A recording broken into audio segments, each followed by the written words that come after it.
Covington Mayor Ron Washington took office at the beginning of the year and soon after began warning of what could be lost if proposed cuts to the U.S. Department of Housing and Urban Development go through. For instance, you have a person that's aging in place in their home and their pension may be tied to, the 1980s or 1990s, and it doesn't allow them to put in a handicap ramp, for instance, or put in railings or storm doors. Well, the federal government provides money to the cities to help people like that. The Trump administration is proposing cutting 50% of HUD's workforce as part of the ongoing DOGE reductions. The agency helps fund Section 8 public housing and vouchers used to rent privately owned housing.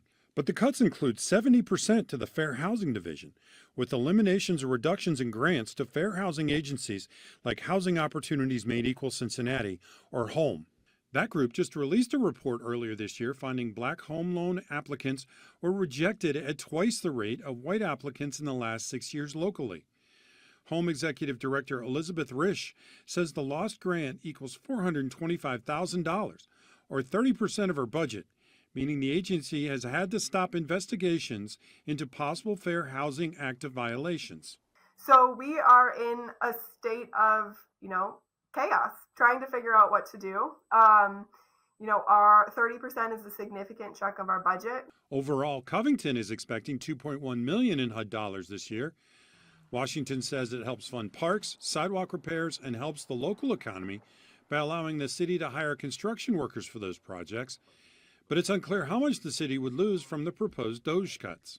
I'm in government. I realize that there's cuts that can be made. I get it. I understand. We just don't believe it should be done with a hatchet. Do it with a scalpel. Understand where this money's going and make the appropriate cuts. James Pilcher, Local 12 News. Thanks for checking out the Local 12 YouTube channel. Click the links and tap subscribe to get notified anytime we post.